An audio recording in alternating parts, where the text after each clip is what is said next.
Good morning and a warm welcome to today's COVID-19 update by the Ministry of Health. The presenters this morning are the Honorable Terence Dayal Singh, Minister of Health, Dr. Roshan Parashram, Chief Medical Officer, Ministry of Health, and Dr. Joanne Paul, Regional Coordinator, Emergency Medicine, NCRHA. I am Al Alexander, Senior Corporate Communications Officer at the Ministry of Health, and I will be your moderator for this morning's COVID-19 update. We will begin with Dr. Parashram, who will provide the latest clinical and vaccination updates, followed by a presentation on the Pfizer COVID-19 vaccine. CMO. Hi, good morning, Al. Thanks very much. Good morning to the Honourable Minister, Dr. Paul, members of the media, members of the viewing and listening public. I'll begin with the first slide, which gives the clinical update for August 15th, 2021. Total number of public and private tests done so far, 288,131, with 119 new cases reported over the last 24 hours, taking our total since March 12th to 41,676. Our total recovered patients, 34,351. Our active positive cases, 6,152. Total positive patients in hospital, 303. And those in step down, 105. The number of deaths now stand at 1,173. And of course, condolences to all those who would have lost loved ones during this time. The total at state quarantine facilities, 127. And those persons in home isolation, 5,596. Next slide. So, just as is customary when we have a new vaccine coming into the country, we give a brief summary of some key characteristics of those vaccines. So the latest arrival, the Pfizer-BioNTech COVID-19 vaccine, also known as the Comirnaty vaccine, manufactured by Pfizer and BioNTech, is the first COVID-19 vaccine to receive EUL by the WHO on the 31st of December 2020, and the first to be approved in persons under the age of 18. The platform is a nucleoside-modified mRNA platform. Next slide. So again, if you compare to other types of platforms, the AstraZeneca, which we have in the country, is an adenovirus platform. Sinopharm is an inactivated virus. mRNA never enters where the DNA genetic material is found, and therefore DNA cannot be altered by using this vaccine. Next slide. So the recommended schedule, 2 doses, like the Sinopharm and the AstraZeneca, 0.3 mils in each dose, 21 to 28 days apart, very similar to the Sinopharm vaccine. Next slide. Interchangeability and WHO's approval. It has been given approval by WHO to use the AstraZeneca as a first dose and the Pfizer-BioNTech as a second dose. Bearing in mind the national policy for now is to, at best, try to use the first dose and the second dose of the same vaccine where supply allows for that to be done. Next slide.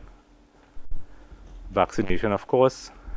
Initially, this vaccine was approved on December 31st, 2020 for persons 16 years and over by the WHO. Subsequently, on June 15, 2021, it was granted expanded use to the 12 to 15, meaning that it can be used on any person above the age of 12. And authorization in Trinidad is for that age group, children from 12 and above, including adults. Next slide. Side effects. Common side effects are pain at the injection site, fatigue, headache, muscle pain. Very rare side effects include myocarditis and pericarditis. In the lower limits, there may be as little as 1 to 2 cases per million. Based on the age group and the type of person, male or female, there's variances of that. Next slide. So contraindications, a history of anaphylaxis to any component of the vaccine is a contraindication to vaccination, or previous at the first dose. If you have a allergic type reaction, generally we advise that before you have the second dose, you consult with a physician. Co-administration with other vaccines, a minimum of 14-day interval between this vaccine and any other vaccine against other conditions. Next slide. So vaccine efficacy, most of the clinical trials were done 7 days post second dose. Just remembering at this point, we consider a person to be fully vaccinated when they would have had the requisite doses followed by a 14-day period, which is WHO's recommendation, This basically is just based on 7 days post second dose as a clinical trial. So it gives 95% efficacy against symptomatic disease in persons 16 years and over, and close to 100% against symptomatic disease in those 12 to 15. So you see, the younger you get, the better your immune response and the better the protection. Next slide. Vaccine efficacy in the real world studies 7 days post the second dose: 72% for infection reduction, 94% for symptomatic disease, 87% reduction in hospitalization, 92% reduction in severe disease. Next slide. Again, vaccine efficacy against variants: 88% effectiveness against symptomatic disease caused by the Delta variant, 93.7% effectiveness against the symptomatic disease caused by the Alpha variant, which is the UK variant, 75% effectiveness against the symptomatic disease caused by the Beta variant, which is the South African variant. Next slide. So, of course, this is the last slide, and just to remind everyone, doesn't matter which vaccine is available to you. Once you have no contraindications to it, you take it when it is available to you. Thank you all. Thank you, CMO. And I now hand you over to Dr. Joanne Paul, also head of the Pediatric Emergency Department, Eric Williams Medical Sciences Complex, who will speak on the benefits of vaccinating children. Dr. Paul. Good morning, Honorable Minister, Chief Medical Officer, members of the media, ladies and gentlemen. If you can start the presentation, please. Today, I'm just going to discuss with you about the vaccines in children in terms of the Pfizer vaccine. Next slide. So CMO just went through the differences, and I'm not going to repeat what you were saying, but just to mention that the traditional ones, the Sinopharm, is just very similar to the polio vaccine. So we've had vaccines all our lives. Our children usually have vaccines, and that's the traditional one, while we have the AstraZeneca and the J&J are the different ones, and of course the Pfizer one, which is the newest one. But if you look at it carefully, although we think it's newer, it's been around for maybe about 30 to 40 years now. And technology has been there, and they have used it for Zika virus, in addition to influenza, etc., and rabies. So it's not new at all. Although we think it's new, it's newer, but it's really old, and it's still technology that's been coming up so far. The whole point, though, just to reiterate about the vaccines, is that you use a vaccine which is a form of the virus, either the virus that is inactivated, or it's a point or a piece of the virus, and it's what it's supposed to do. It makes your immune system react to that piece or that form of the virus. And when it does that, it then remembers it. So when you're exposed to the real virus, that's when you have stronger protection. So that has been there all the time. And in fact, children are very strong in terms of responding to these vaccines. They handle it very well, and we have had an entire history of children and vaccines and no issues whatsoever. Next slide. As we look at in terms of the rollout of the Pfizer vaccine, as CMO just said, it's been the one that's been WHO approved for vaccination in children 12 to 17 years old. And if we look at it now in England, they also started to roll out, and they're going to give their targeted population. The difference with England, though, is that they have a really high vaccine uptake. They're about 75% in terms of full dose, and we have about 90% in terms of those who have had their first dose. So what they decided to do is targeted. So they're giving mostly those children who are vulnerable, high risk, or those who actually live with someone who is also vulnerable, and that's their thought process. Next slide. In comparison, though, in USA and in Canada, they have had inconsistent uptake of the vaccine. So some states have had low vaccination uptake, and they've decided it makes more sense for herd immunity, in the sense that to make sure all of the children 12 to 17 years old are actually eligible to get their vaccine and have that increased protection. Interestingly enough, though, USA have had much more cases of MIS-C. Remember the thing we mention all the time, the multi-system inflammatory syndrome in children. And they have seen that and they responded to that. So they find that they want to make sure they have increased protection with regards to their children, which is the process we're following right now. We're looking at the focus on all children, but we want to focus also especially on those vulnerable groups. I'm going to list them out. So for parents who have children who have diabetes, hypertension, Down syndrome, obesity, heart disease, asthma, kidney, cerebral palsy, weakened immune system, and also sickle cell disease and other medical conditions, you fall in those vulnerable groups. So we're looking at those, or if the child lives with someone who is also high risk. Next slide. So we speak about myocarditis and pericarditis, and everybody's been talking about that in terms of they've seen a few cases with the Pfizer vaccine. But if you look at it, I've really reviewed the data, and it's a rare event. It's 1 to 2 per million population. The cases have been mild, mostly mild, and they've all recovered. What they've seen though, for it's usually found in young adolescent male and young adult male, maybe 25 years old. It's about 2 to 3 days after the second dose of the Pfizer. It's very uncommon. So what I try to do when I come to speak to you on mornings like this, I make sure I have the data, the research, also speak to the underground person. So I make a call to my colleagues in Canada, USA, UK, and also even Australia.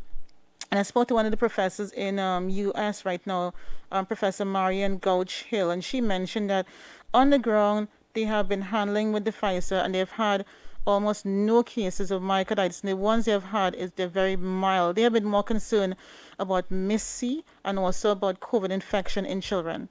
Next slide.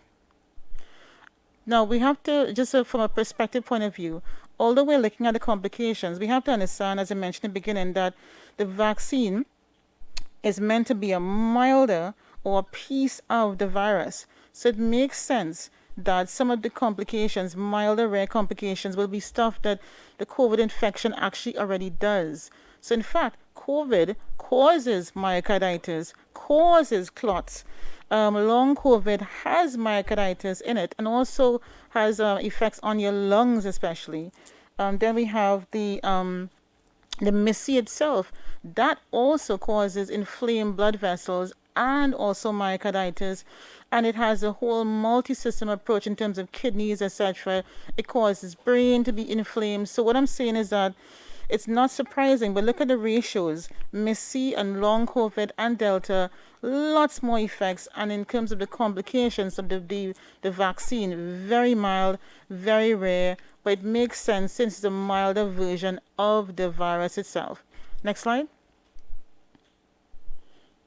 Next slide, please. Yeah, so as we go on to talk about infections, just for your information, I know you've seen your information on television and reading the news on newspapers and also on social media. The fact is that the Delta variant is highly infectious. It is what we've been seeing in US right now, increased infections with young people and children, which we haven't seen before. They're actually not sure what's the reason. They think is it because the Delta variant makes the children more sick, or is it that with the high infectivity, they're going towards the ones that are unvaccinated. But significantly and most interesting, UK, England is not seeing that much of a trend. Now they're seeing increasing infections, but not such a drastic increase in hospitalizations and effects on the children.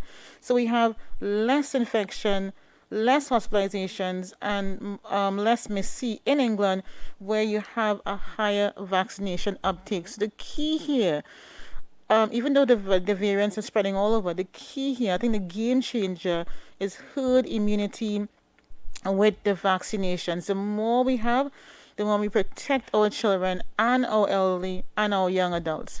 So right now in UK, USA, they have even 15 to 20% of the new cases being children who are in hospital, who are coming through, which is very, very different. Next slide. So in terms of your child and vaccination, I want you to think about the various groups, what category you fall into. If, for instance, your child is above 12 years old, 12 to 17, well, 12 to 18 years old, and your child falls into those high risk categories we mentioned already, definitely take your child to have your Pfizer vaccine and be vaccinated. If your child is living with someone who is also ill, who has comorbidities, who is a high risk, take your child also. If you have compared the data and you realize that Delta, the chance of infection with Delta and also infection with having MSC is high, and you do your risk benefit analysis and you realize that, hey, it makes more sense, take your child to get the vaccination. But if you're unsure, I'm saying have a conversation. Do not go to check on social media for some person in Timbuktu who purports to have all the information. Talk to your pediatrician, your doctor, your nurse in your area. Get your facts, get the information, and be prepared. So, in terms of be prepared, have your Panadol available at home, have your ibuprofen, have your fluids, your Gatorade, your coconut water, your G-Sol. Don't give your paracetamol at the same time. Once they have the vaccine, take them home. If they have symptoms, you should give, if they have soreness at the site, or if they're having some fever, that's fine to give it beforehand. Don't give it beforehand. So you're prepared in that sense. What I also recommend is that you can have a check-in. Be prepared and at least actively monitor. Have a checklist, liaise with your pediatrician or your health provider, WhatsApp them. Every day, do I have any chest pain? No. Palpitations? No. Do you have any shortness of breath? No. Any fever, any sore throat? Do a check. My child is fine. Do a check for a few days. And significantly, don't have any activity for that week. Make sure it's light activity. We don't want to have any 5Ks being run. And once you have the vaccine, take it easy for that week. Less activity. No, even for the athletes out there, be restful for that week and just relax. Next slide, please. So in summary, I'm here today. I did my recon. I spent all my time to make sure I come and talk to the population to see if Delta is coming up. Delta is here, and we're going to have increased amount of cases coming to the hospital, and infectivity is higher. The Pfizer vaccine, does cause in a few cases myocarditis, but it's very rare. It's 1 in 2 per million. Now, if we have 100,000 children in terms of secondary school age children who are between 12 and 18, that means it's 1/5 of a person to get myocarditis. In terms of if we were to vaccinate all our children between that age, it means that we'll have to vaccinate the entire Caribbean to actually have one case. It's so uncommon. And if it does happen, it's mild.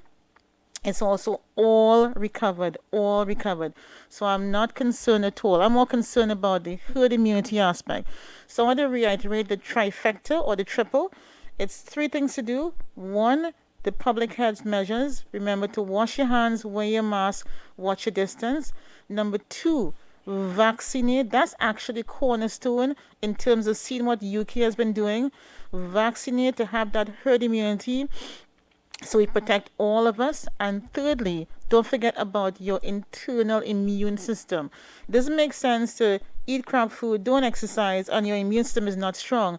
Make sure you have low stress, exercise, be healthy, and strengthen your own immune system. And the last thing, I do understand for those out there who do have concerns, just have a conversation. Call your pediatrician. Tell them your concerns, get the facts, listen, and make your decision. Thank you very much. And thank you very much, Dr. Paul, a very engaging presentation. Thank you very much, Dr. Paul, a very engaging conversation. We thank you very much for that. We close off this morning's presentation with the Honorable Terence Dialsing, who will address some of the developments surrounding the recent shipment of Pfizer vaccines and the rollout of these vaccines to children between the ages of 12 and 18 years of age. Thank you very much, Al. Good morning to the Chief Medical Officer. Good morning to Dr. Joan Paul, my colleague. Almost a good afternoon. Good morning, ladies and gentlemen of the media, and to Trinidad and Tobago, wherever you are, a very good morning to you. Before I go into the rollout of the Pfizer vaccines for our children, let me bring you up to date on where we are with the figures for our national vaccination drive. As of yesterday, Sunday 15th, and the weather was absolutely horrible yesterday, which would have affected us as it has been for the past few weeks. We did 1,579 first doses yesterday.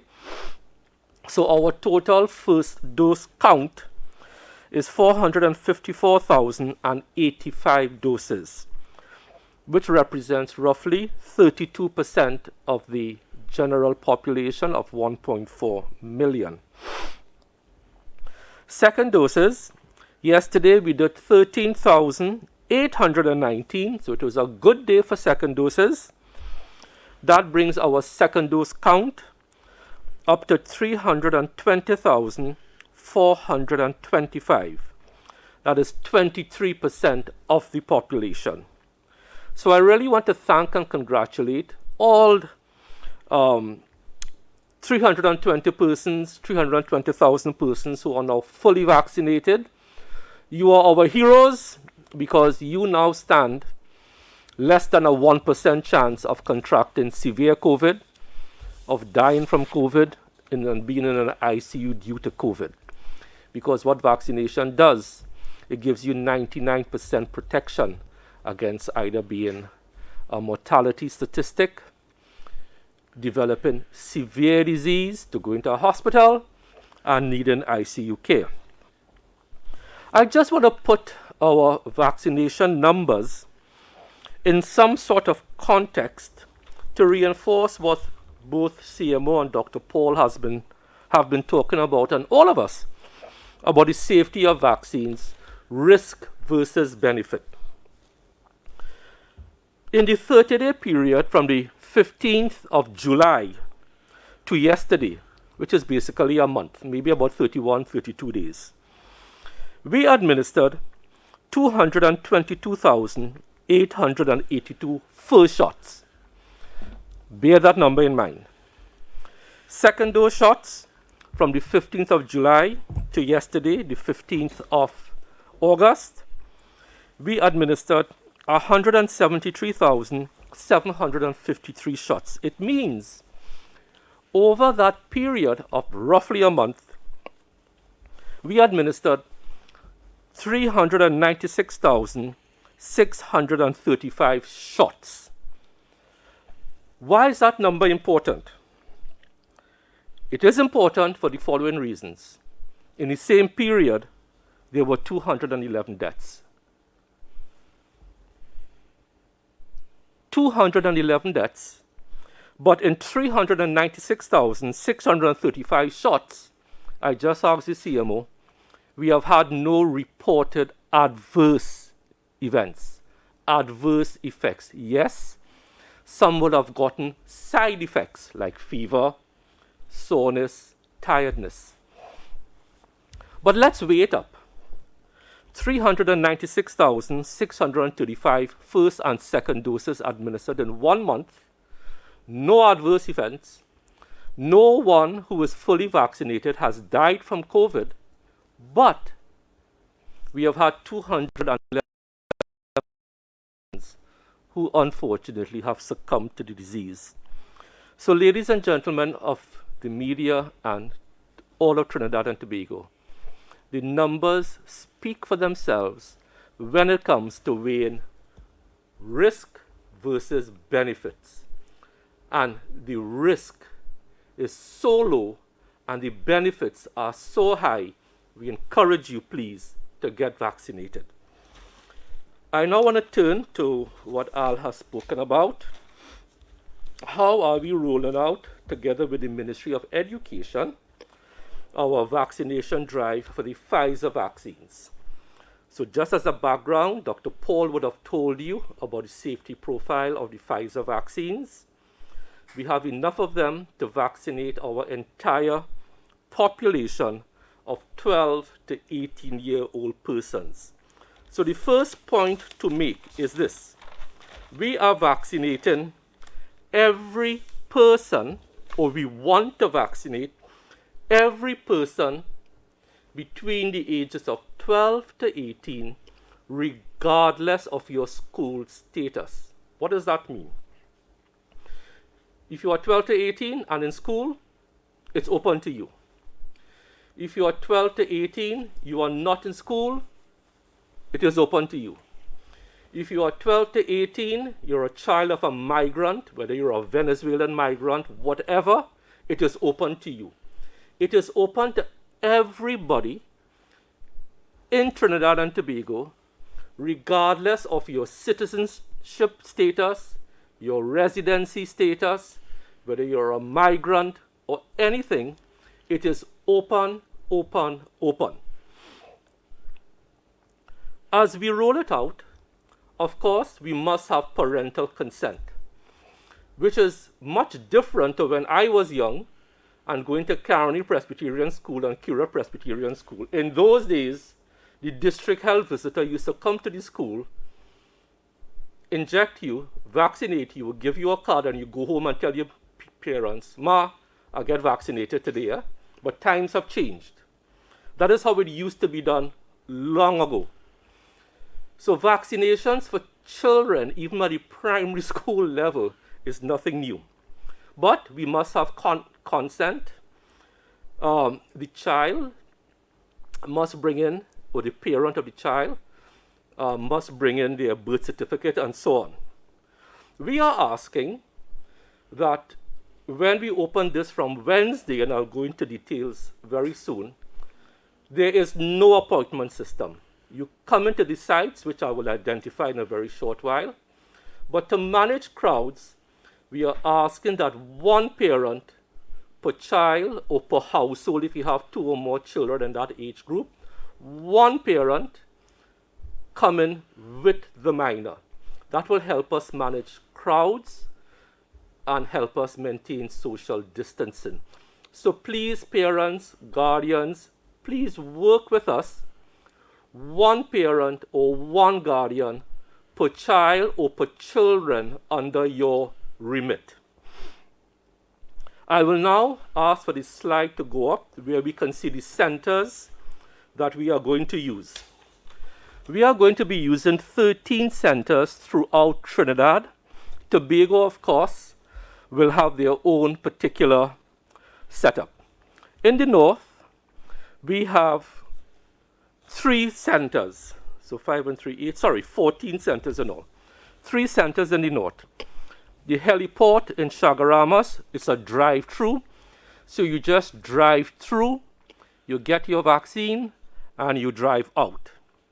Costat City Campus in Port of Spain, and Napa in Port of Spain. So we have 3 good sites for those living in north, from Chagaramas all the way to Laventil, Sawa, and so on. In the east, we have 5 sites. The Costat El Dorado campus in El Dorado, Wallerfield International Raceway, again a drive-through site, very convenient. Larry Gomes Stadium in Arima, Duranta Gardens Community Center in Sangre Grande for that part of the country. And if you live on the northeastern coast, the Lansnor Community Center in Toko. So we try to spread the sites as much as possible, urban areas, city limits, and rural areas. In Central, we have the Diwali Nagar site. Now, just one proviso with Diwali Nagar. That site will be up from Sunday 21st. So that site will not be available initially. It will be up from Sunday 21st because of the issue with volunteers and so on. We have the Atto Bolden Stadium in Couva. And in South, the Pleasantville Technology Center in San Fernando, MIC. The Hansraj Sumer Singh Multipurpose Complex in Rio Claro, the Mayaro Civic Center for the Southeastern Peninsula, and for the Southwestern Peninsula, you are not left out, the National Energy Skills Center, NESC, in La Brie. So we have set up these 14 sites throughout Trinidad, trying to reach people living within city limits, boroughs, urban areas, rural areas. The actual vaccination program starts on Wednesday, this Wednesday, at 8 a.m. No appointments. We are trying to make it easy and break down barriers, but we do ask, again, one parent per child, or one parent if you have more than one child in the age group 12 to 18 being vaccinated. That will help us with crowd control, social distancing.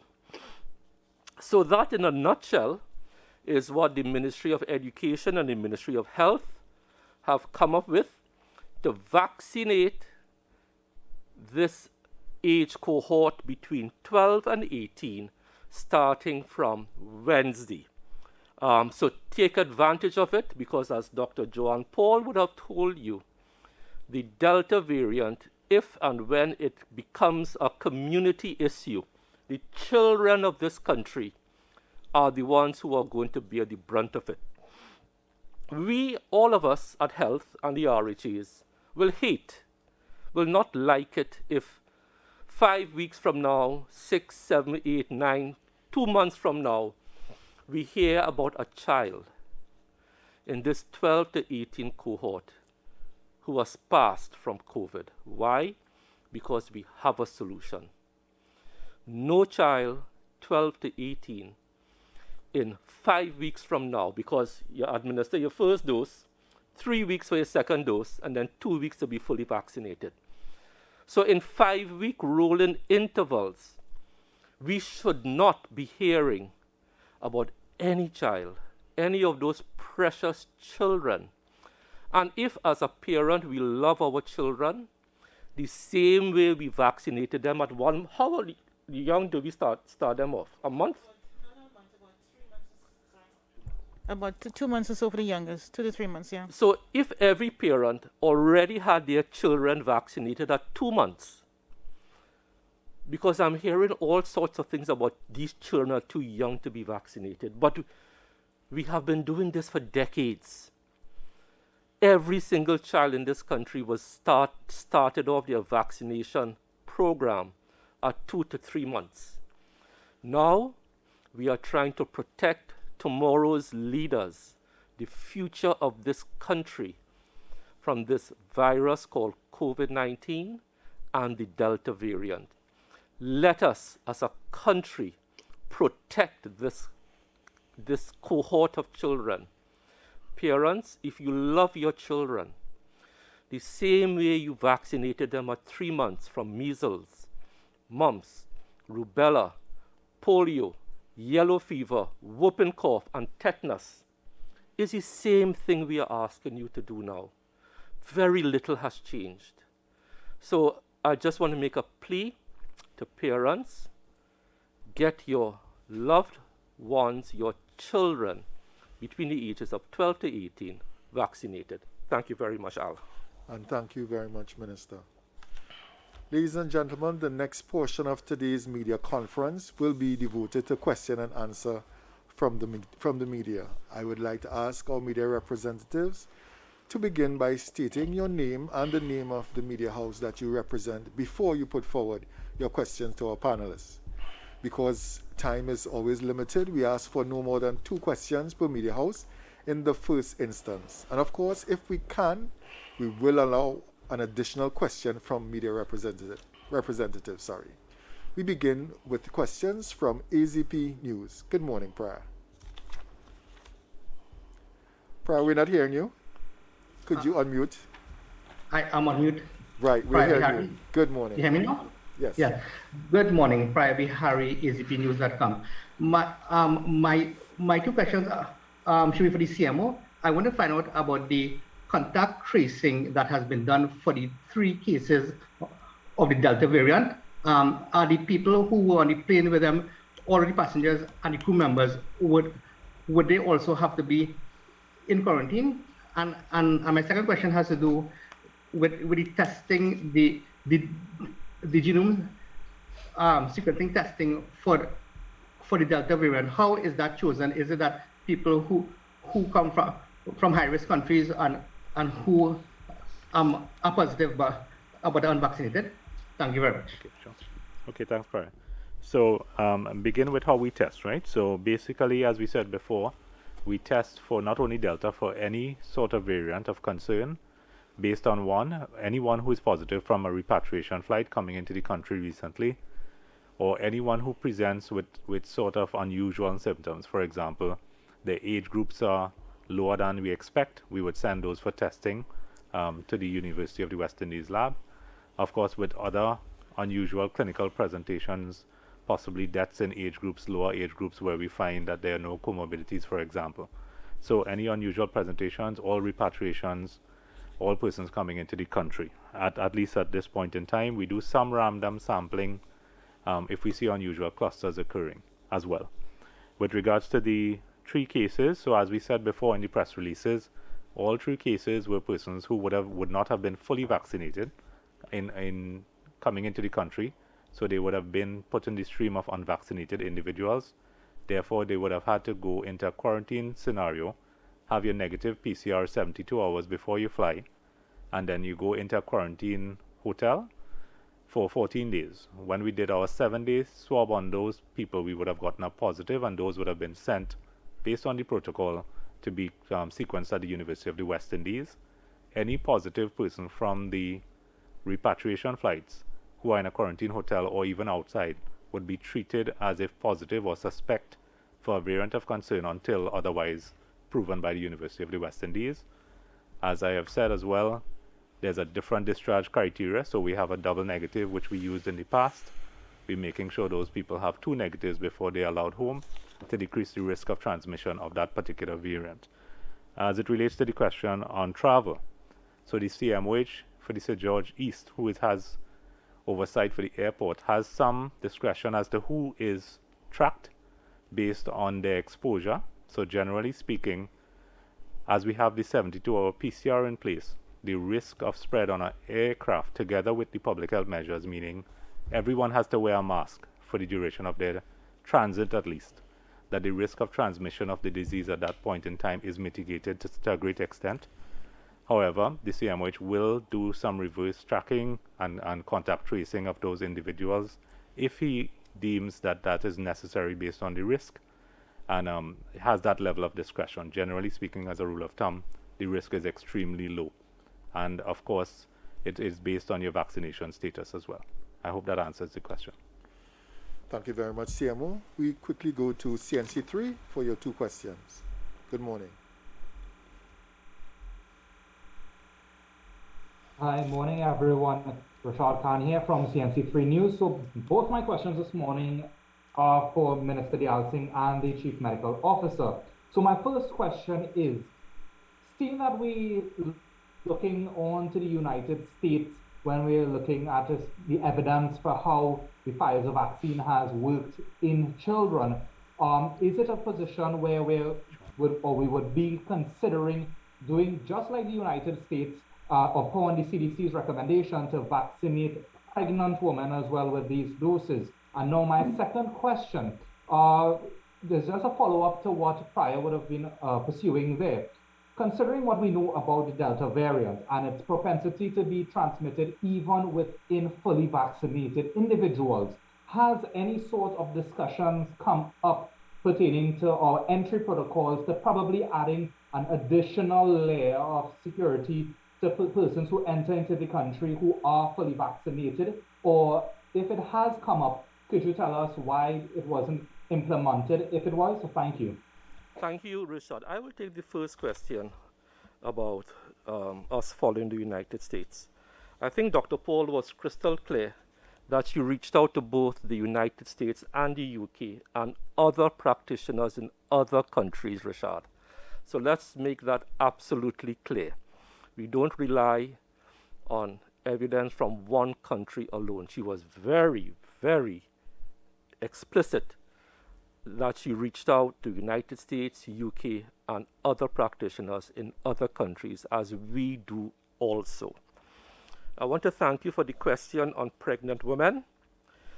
As Minister of Health, I advised the Chief Medical Officer last week. So let's go back in time.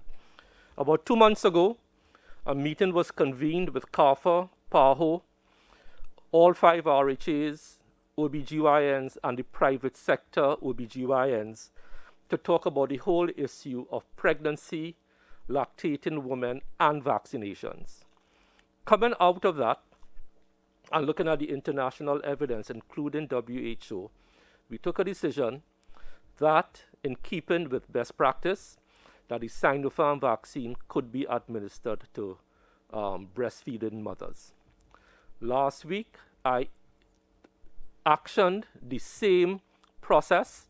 I asked the Chief Medical Officer to convene the local TAG group, Technical Advisory Group, under the technical guidance of Dr. Adesh Sirju about the issue of vaccinations, whether it's Pfizer or any other, and pregnancy.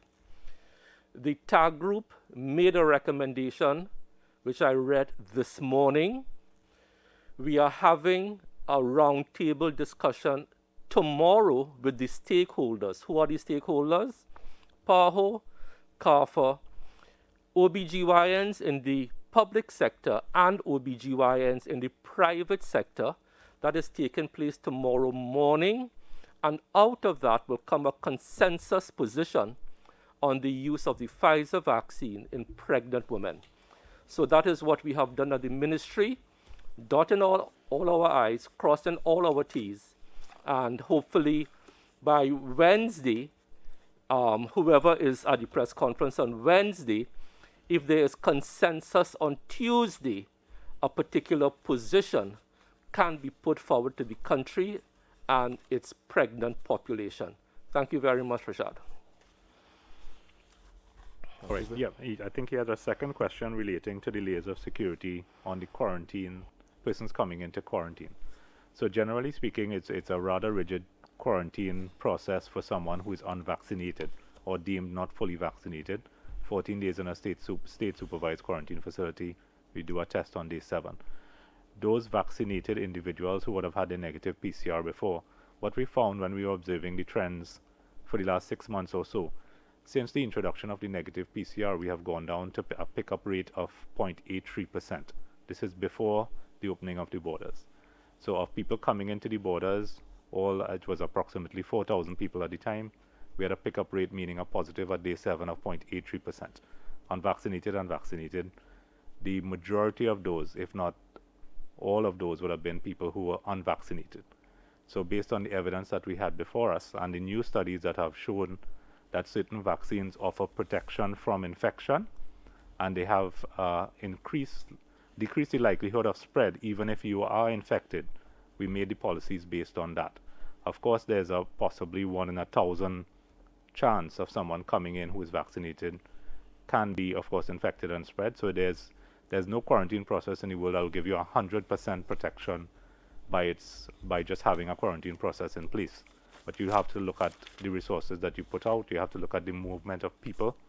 In terms of an IHR perspective, they have always said that you look at the movement of people and the restriction of the movement and the way people move as you develop your policies in terms of quarantine.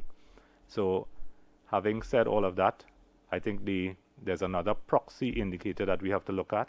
As you know, the children that come with vaccinated adults, they have to have a swab at day 3 to 5 as well. And we have found that only 3 persons out of about 300 so far have been positive. They were asymptomatic, the children. And when we tested the adults who were vaccinated came back as negative. So it gives us a good idea of what is happening with the vaccinated people that are coming through as well. And generally, it is comforting to know that they were negative as well at that point in time. So the quarantine will remain for now. And of course, we'll continue to look at the data coming to us with the new variants of concern and amend as we see necessary. Thank you very much, Minister. And CMO, we now go to the Newsday for your 2 questions. Hi, morning, Clint Chantak of Newsday.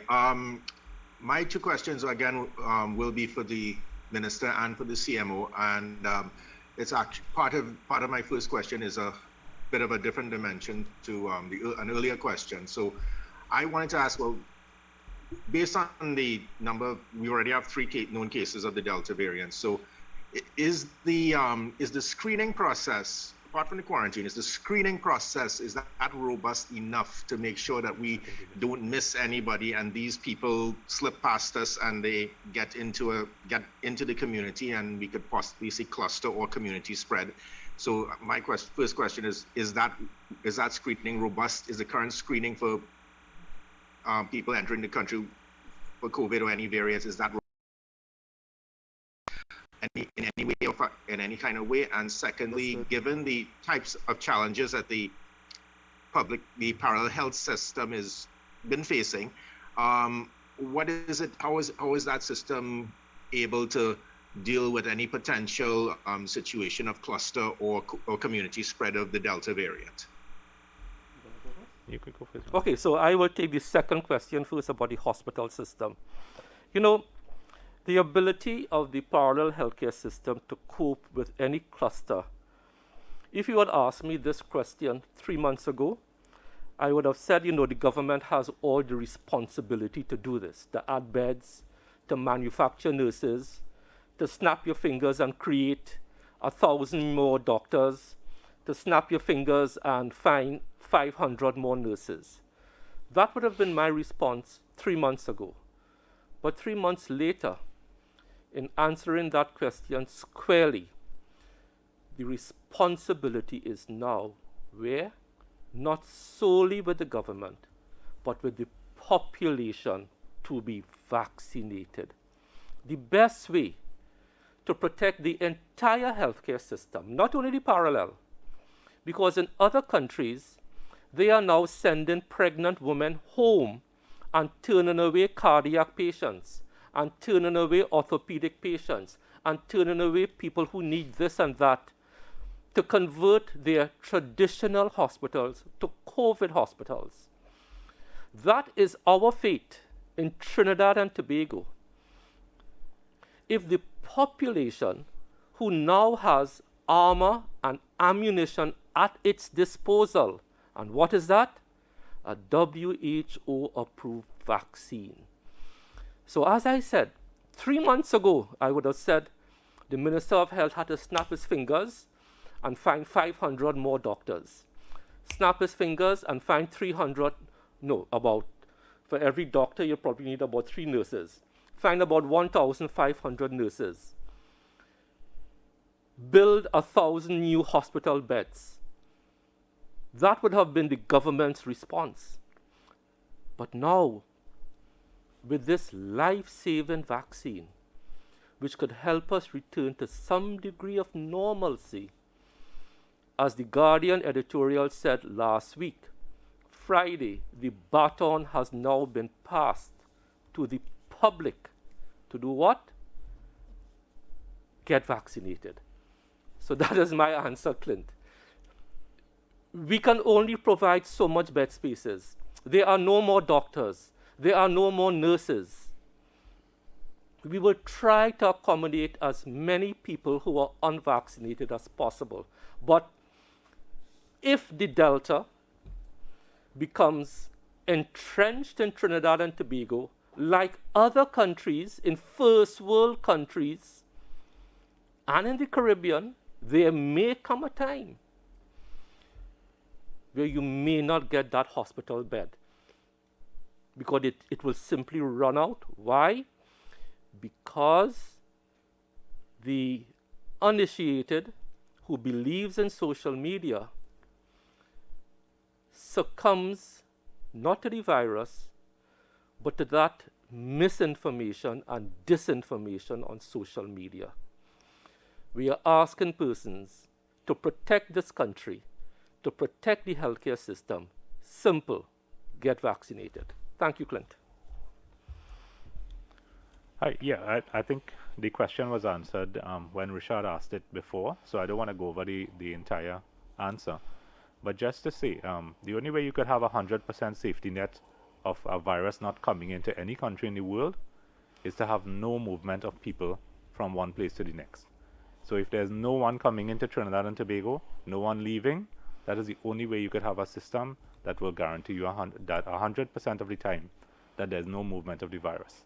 As long as people are moving across borders, they will take with them the virus and the variants. So Again, Al, back to you. Thank you very much, CMO. We move to the Express for your two questions. Good morning.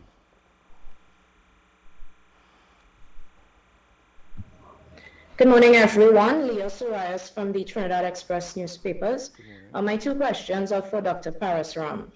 Doctor, have the children who are COVID-19 positive at this time been tested for the Delta variant? And if so, can you say if any have tested positive for the variant? Thank you. Yes, the samples would have been sent to the University of the West Indies for testing. Again, meeting the criteria for an unusual presentation with COVID-19, and we would have sent it across for testing. The only 3 positives we had so far are with the 3 adult repatriates that we got. So if we do get anything more from University of the West Indies, of course, we'll let the national community know as soon as. But those tests have not come back to us as yet. Thank you for your question. We quickly move to Radio Tambrin. Hi, good morning. Clayton Clark from Radio Tambrin. 2 questions. The Great Race is on this weekend from Trinidad to Tobago. Can the minister just give an update on the process and the necessary protocols that the power boating fraternity has to do leading up to and on the day of the race? And second question, has the ministry considered incentives for taking the vaccines? If such incentives are in place, can you just enlighten those of us who are not aware of such incentives? Thank you. Thank you. Thank you very much, Clayton. I know everyone is interested in the Great Race. So the protocols for this year's Great Race is the same as last year's. No crowds on beaches, no welcoming party in Tobago, and so on. So those protocols are in place. The Powerboat Association of Trinidad and Tobago would have written to us, and we would have given them certain guidelines to follow and hope that they follow them. On the other issue of incentives for vaccination, yes, we have been giving Trinidadians and Tobagonians a lot of incentives. You will not die. The best incentive we can give people right now is save your life. Don't be a mortality statistic. Don't be an HCU or ICU statistic. That is the incentive that we have been holding out from day one. Protect yourself. Protect the 6-year-old child in your household who at this time cannot be vaccinated. So all adults living now with children, you are incentivized to make sure you do not be the carrier of a virus that lands that 6-year-old child in an ICU. We have had 3. If I was a parent, that is the incentive I will need to protect myself and my children and my loved ones. Thank you very much, Clayton. Thank you very much, Minister. We now go to TV6. TV6, good morning. Good morning, Urvashi from TV6. Dr. Parasram, with regards to children who have COVID and are in ICU, I know you spoke about the strain not being yet determined. Could you give us an idea of the turnaround time it takes for these tests to be done, the extent of severity of the disease in these children, and if at all they would, any of them would have underlying conditions? Secondly, to you, Dr. Parasram, as you spoke about the Delta variant, you said that it's not, the risk is low of being transmitted from, well, to a vaccinated person. That risk is low. I was at the airport last night for the arrival of the Miami flight, and interestingly, I saw who I assume to be vaccinated person exiting the airport and going into the hands of their loved ones. They were hugging and so on. Yes, they were masked, but they were all hugging and so on. Given that it took 7 days for the virus to show up in the unvaccinated Okay. All right. Thank you. We seem to have some technical difficulty, but we got the first question and Yeah, so I mean, in terms of the, of course, we have to look at patient confidentiality. I could say that those 2 cases have gone home. There's one patient in the hospital in Cuba, I believe, at this point in time. The cases that require hospitalization by just virtue of needing hospitalization are moderate to severe in terms of the needs. It means at least that they need oxygen. I don't want to go into any further details, but I mean, Dr. Paul would have spoken at length about the risk of COVID-19 as it relates to children, especially the Delta variant. So I don't want to go beyond what she has already said. With regards to your second question, not sure. I think it's more or less what Clint and Richard was asking along the same lines about guaranteeing that there's no transmission and there's safety for persons returning. I think the onus is on all of us. If, for example, if you have those persons that are greeting the persons coming from abroad who are vaccinated, and those individuals are also vaccinated, you significantly reduce the risk of transmission of any disease, and of course severe illness and death from that particular illness. So we're asking everyone in the country, and we have said before that when you receive your loved ones from abroad, there's a period of observation and monitoring that the ministry will be conducting, but we're asking you to do the same and have personal responsibility. Make sure you wear your mask when needed, and of course if you have any signs and symptoms, you reach out to one of our sites, get tested, so that we do the necessary in terms of COVID-19. Al? thank you very much, CMO. We now go to the Guardian newspaper. Guardian. Okay. Hi, good morning. Hello? Yes, good morning. Sorry about that. Please.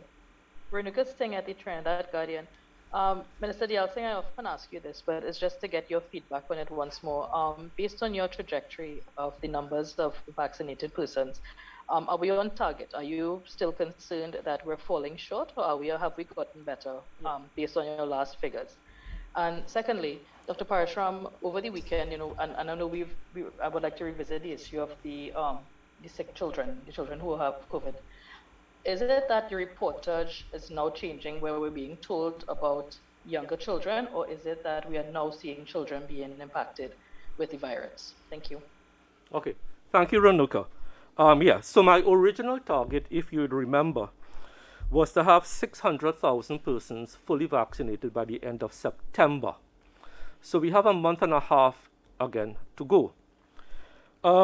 Right now, we are off the pace by about 50,000. By now, we should have been about 500,000 first dose on their way to 600,000. However, now that we have the opportunity to vaccinate the 12 to 18s, which were never counted at that time, it was always a percent of your total population, even though you had to minus 400,000. That will give us a significant boost to achieve the target of 600,000 fully vaccinated, hopefully, by the end of September. So I am still cautiously optimistic that once parents do the right thing by their loved ones, because as I say, I will hate to hear a child dying from COVID-19 in September because they weren't vaccinated. As a parent, if that was me and I took a decision not to vaccinate my child, and my child died from COVID-19, I don't know how I will live with myself, honestly. So I think now that we could vaccinate theoretically 90,000 persons, even though we have this current shortfall, I am confident that we can make it up. As a matter of fact, Living Waters community wrote to me this morning. They have 1,500 migrant children they want to vaccinate. And I said, fine, bring them. We'll make a block appointment for you at both Napa and Diwali Nagar when that opens up on Sunday. And we will gladly vaccinate those Venezuelan migrant children because it is open to any child between the ages of 12 and 18, regardless of citizenship, residency. So thank you very much, Renuka, for that. Hi. Yep. So if I can understand the question, so basically we would have had cases of infection in children throughout the epidemic. When we saw when we had the community spread with P1, what we noted in Brazil, for example, at the same time is they had a very high level of morbidity and mortality in children, and noted with significant concern. And thankfully that has not occurred, although P1 seems to be the dominant strain in Trinidad and Tobago at this point in time. We are now noting with concern what is happening with the Delta variant in other parts of the world, the US, the UK, Canada, where you find that there's a decrease in the age of persons being affected, including children, and that is the concern we want to bring to the population, seeing that we are the 144th country in the world to have actually said that we have Delta. More or less, that is the majority of the world's population in terms of the WHO zones. We are concerned that it will affect children disproportionately for two reasons. One, because it may have a predilection towards that age group. And of course, we have been immunizing persons in a higher age group. So there will be, majority of those people will be, or if not all, will be unvaccinated at this point in time. So Dr. Paul could go into a little more detail before I close. Dr. Thanks Paul? for that, CMO. Just to add to that, confirming we have up to 52 cases of Miss C at the present time. So just to add to what CMO was saying, we have had sick children and we have had Miss C cases continuing. But those three that was brought up in the last news conference was just to make sure and see, like, represent the story of the visual, to have those three patients in ICU and show that we're having a change, a slant in terms of the typical presentations we've been seeing. Also to add that the Pediatric Society of Trinidad and Tobago, here they are going to be sending out some more information to the public in terms of supporting both the Ministry of Health and the parents to make sure that they give you as much information in addition to what's been happening here with the Ministry of Health. Thanks a lot.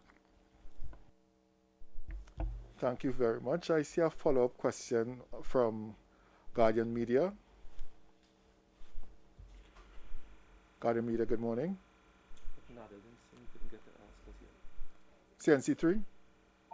Yes, hi, morning. Thank you for unmuting me, TTP. So my follow-up question is I just want to get an update on the medical condition of the 3 Delta variant cases and the 3 children that was identified just now. I believe Dr. Paul would have mentioned that they are in ICU. No, so I gave the update on the children already. In terms of the Delta variant, what I am told from the CMOH is that they were all very mild cases. There were 2 were mild and the other one was asymptomatic. Thank you very much. We now go to AZP for a follow-up question. AZPnews.com. Prior. Good morning again. Good morning.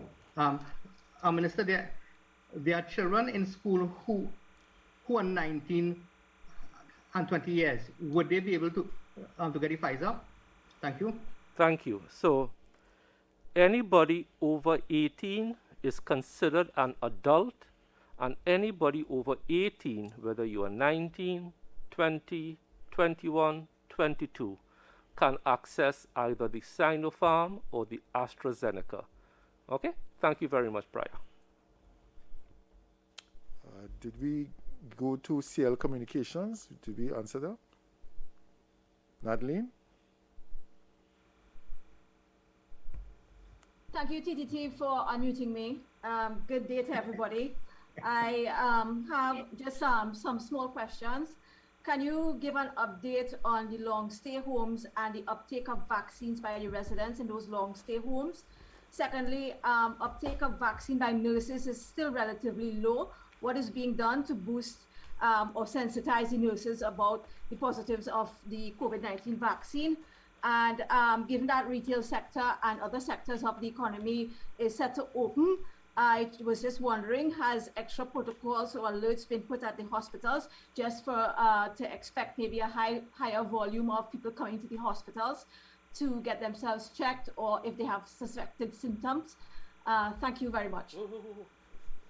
So, Natalie, it's about 4 questions. Could you just quickly repeat the question slowly? Please? Yes, Minister. Okay, so the last one first. we're expecting increased movement of people in the country because more sectors of the economy are opened. Just wondering, have extra protocols in any part of the country been put in place so that... Okay, good. So we have that. Next one. Right. The second one is uptake of vaccines by nurses is still relatively low. What is being done to sensitize nurses about the positives of the COVID-19 vaccine? And then lastly, long stay homes. Can you give an update on the residents wanting to take the vaccines? Okay, thank you very much. We got them. So I will take two. I will take the nurses and the long stay home. So I spoke once again to the president of the TTRNA on Saturday to express my willingness again to work with his association to get vaccine rates up. Tomorrow I have called a meeting with all CEOs of the RHAs together with the GMs of nursing for all the RHAs to get an update on where we are with vaccinating nurses. Coming out of that meeting tomorrow with the CEOs and the GMs of nursing for all the RHAs, I will then reach out once again to President Eddie Stewart to offer them not only Sinopharm, because the last reason that was put forward was because nurses wanted to travel. We have reserved a block of AstraZeneca vaccines to them, so now they can take their AstraZeneca and travel. I will continue to dialogue with nurses, their representatives, and even individually. And the RHAs have been doing a lot of work for them. On the issue of long stay homes, I can give you some figures, but these figures are a bit dated because I try to track these figures on about a 2-weekly basis. The last figure for long stay homes as at August 6th, so let me be clear, this is August 6th, the figures would have changed. Total residents receiving their first dose was 1,330. Total residents receiving their second dose, 769. Total caregivers given their first dose, 779. Total caregivers given their second dose, 494. So that is where we are with long stay homes. I must say, there are some long stay homes where the management and or owners of these have told us point blank we will not be allowed to either come into the home to even talk to residents because of their particular religious beliefs. But we continue to talk with them, encourage them, but we cannot forcibly go into any long stay home if we are not allowed to even talk to people about the benefits of being vaccinated. But that is in the minority. That's about somewhere between 3 to 5 homes of all the homes in Trinidad and Tobago. But it is a problem. It is a problem. And we have to respect people's religious beliefs at this point. Well, not at this point in time. Always. Okay? Thank you very much, Natalie. Thank you very much, ladies and gentlemen. As we another question, I'm sorry. No, I think that was the last question related to reopening of the retail sector. So if we needed an increased, a more robust policy, I think the policy is fine. What we can't control is the way people behave. And we have always said from the beginning of the pandemic, if you follow the guidelines, we decrease the likelihood of you getting the virus and, of course, the spread from one person to the next. So we are asking everyone to, of course, follow the guidelines as we continue to reopen different sectors. Wear your mask, wash your hands, watch your distance, and most importantly, vaccinate as many people as possible, so we try to get to a place where the viral level in the country is as low as possible. And even if you get the virus, the risk of severe disease and death is minimized. I think, Al, back to you. Well, no better closing words than what the CMO has given to us. So as we wrap, I would just like to thank the Honourable Minister and the other panelists for providing us with the updates. the media for their engaging questions, and you, our listeners and viewers, for sharing your time with us today. Please remember to follow the COVID-19 health guidelines and protocols. They are available on the Ministry of Health's website at www.health.gov.tt and our social media pages. I urge everyone to protect themselves and others against COVID-19. Play your part by following the current public health guidelines and regulations. And finally, we ask that you protect yourself, your family, friends, and Trinidad and Tobago by being vaccinated. Please stay safe and goodbye for now.